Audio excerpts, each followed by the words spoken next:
Is a man known as Jalang'O, but officially he's a Felix Oduor. He's a member of Parliament elect for Lang'ata constituency. Thank you very much indeed, Bwana Jalang'O, for joining us here. Number one, I want to hear from you. What do you make of this process from the registration to the orientation inside the chamber? Wow, it is such an eye-opener. Maybe not what most of us who've never been in here. You know, today is my first time in Parliament grounds. I've never been here before.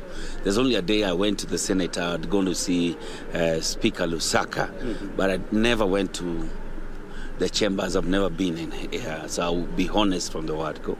But this process is very important and it's so smooth. It's a good induction, and even into the chambers there, amazing. So we're just waiting to start. It's such an eye-opener of what this institution is all about and what it gives. Yes. Have you been registered, yes? Yes, I've already been registered, the biometrics, everything. I think so far, so good. Yes. What would you say has been the most baffling aspect of all this process since you started? No, the details, how they're running through it, what they really need to know, and the declaration of wealth, there's a lot going on. Declared your wealth? No, I think it's a document that you can't just sign in a day. You have to go back home and actually ask if really this is your property. But it's really gone well, and the details and how much of the scrutiny it's giving, very important. Very good. Jalang'O, I mean, a lot of people, they know you as a comedian, as an MC.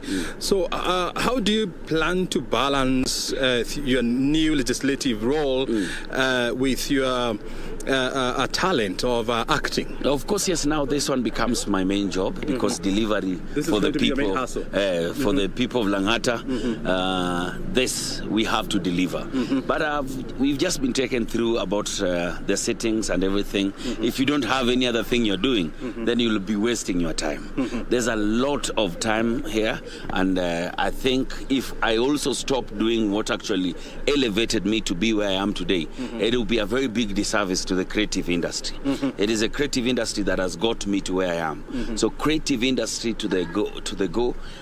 There's nowhere I'll drop it. You can imagine your member of parliament being your MC. Such a dope thing, eh? Tell me this. You still want to continue with being an MC, being a comedian, and still at the same time playing your legislative role? No, being a comedian. A comedian is born a comedian. There's nowhere you go learn to be a comedian. I've just told you that the creative industry is what has elevated me to be here where I am today. It's been a path to this place. So telling you that I'm going to stop doing we have members of parliament here, we have doctors, we have lawyers. We're still practicing.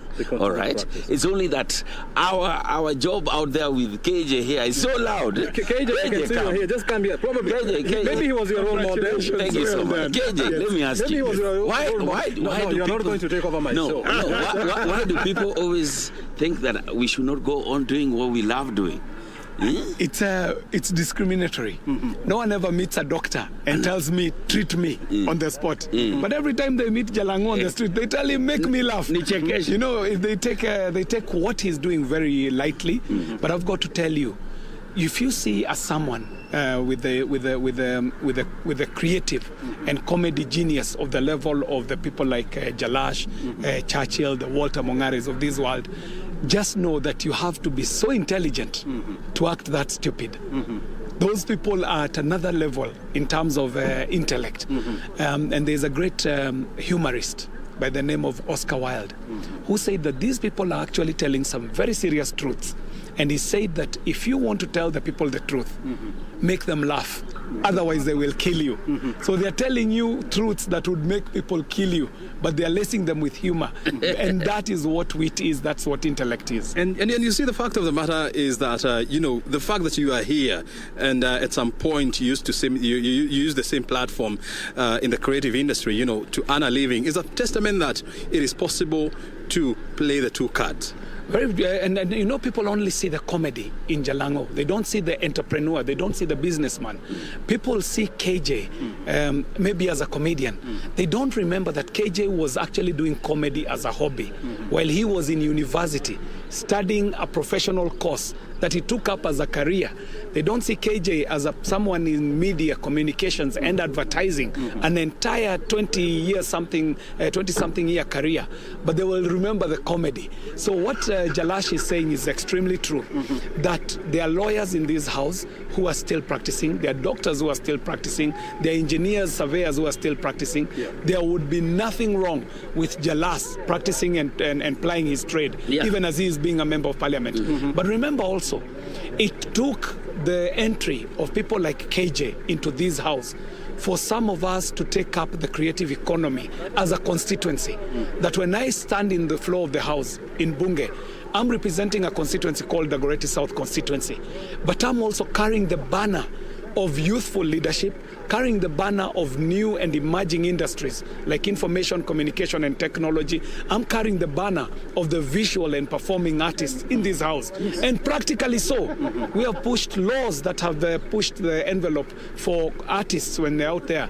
The Copyright Amendment Law of 2018, the Kenya Privacy and Data Protection Bill, the improvement of Skizatune's royalties. And that has happened practically when we have started electing people like KJ, people like Felix into this house. So it makes sense for the generation. I want to hear from you, Jalaz. I mean, who inspired you to get into this house? I know Ukraine, they elected their first president, who used to be a comedian on TV, President Zelensky. Who inspired you to go to parliament? No better inspiration than the person standing next to me. We're in the same university together. We went to school together, and we used to talk about this, and we just needed some of us to get in here. So people could see the different side that they don't see about what the creative industry is and what we are able to do beyond just making you laugh. New leadership is coming in, a lot of vacuum are being created, and it is time we took leadership. And one thing that I need to tell the young people, I don't know if it happened to your side, the young people need to register as voters. They vote apathy, and not even vote apathy. No one will do it for them. No one will do it for them. You know, we had to, at some point, we had to now go back and start talking to the older generation.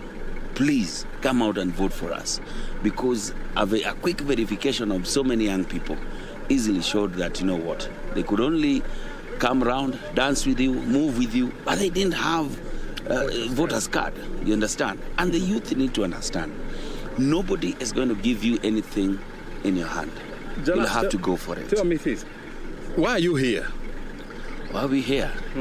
Wow. Well, Why is it here? I'm coming to you. I asked you that question.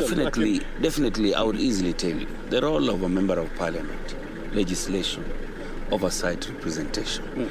The people of Lang'ata have given me the chance to partake these three, to make sure that we stand and bring in the leadership that they want. They've trusted me with their vote to be their representation in this house. And that is one thing I want to do diligently. And maybe add one more. I also want to lobby on a lot of things. Out there we work with a lot of corporate industries who we now want to twitch in a bit and bring into the leadership, where they just don't see us as a politician, but we can partner with them. You see, I don't know how much the removal of CDF as a kitty will affect people with the constituencies. I know it will really affect, because maybe some people have not gone to Mashinani to see what CDF has been able to do. But even without that, if you are able to lobby and knock a few of these doors that we knocked these whole years, we are able to have a lot of corporates coming in, putting up their money into projects, into foundations and things like that. Very well. KJ, I mean, before I let you go, guys, what advice would you give to Jalang'O, who is joining you in this house from the creative world? Well, I would say to him that, one, it's a great honor to be called a member of parliament. If you look at the history of this country, we are now a population of over 55 million Kenyans. Out of those 55 million Kenyans, very few Kenyans have ever gotten the lofty title of member of parliament. So many have been called, few have been chosen. Jalang'O, you've been chosen by the people of Lang'ata to come and fly the banner of Lang'ata very high. Secondly, you're a young man. You are flying the banner of a generation. We are asked, why are we here? Well, there is a man who has an answer for us. This man by the name of Frantz Fanon, who was a Pan-Africanist, says that every generation must, out of relative obscurity, discover its mission and either fulfill it or forfeit it. Jalash, your generation is looking to see if you shall, because you've discovered your mission, whether you will fulfill it or whether you will forfeit it. And of course, the same will happen to you. It is asked of us too. Very good. And also the most interesting thing is the fact that, standing next to each other is John Kerry, who was vying on a UDA ticket, and Felix, who was vying on an ODM ticket. And you have set aside the United Democratic Movement, it's the ODM, the Orange Democratic Movement, and this is what democracy dictates. That the majority will have their way while the minority have their say. If the majority in Lang'ata decided it is Felix, I have no business to contest what the majority in Lang'ata have said. Similarly, if the majority in the Greater South say that they want to elect KJ on top of a wheelbarrow, you cannot contest it. But what is important is what Jalash has said, and I think it should go on record, that the court ruling on NGCDF was actually on the CDF of 2013. And you remember when they went to court in the lower courts, when they charged the CDF of 2013, the CDF was refined so that it reflects what the Constitution says, which is that CDF can only perform national government duties and functions, meaning that we might not have lost CDF. So when we get in, our first order of business is to prosecute the ruling by the High Court and see if it has anything to do with NGCDF 2015, because to my mind, NGCDF is still there. It is very separate from the CDF of 2013. Gentlemen, thank you. I have to let you go. Thank you. Go on and let us play. We'll be watching you play. And let me tell you, the national broadcaster is doing very well, and you're hearing it from people who have been in the industry. Thank you. We are liking what you're doing. The national broadcaster is going digital, it's going young, it's going trendy, it's getting edgy. We are happy to have a national broadcaster that is quite switched on. And O'Brien, you've been part of the movement. We thank God. Keep on watching, Jalang'O and Kerry, all the best. Thank you very much. That is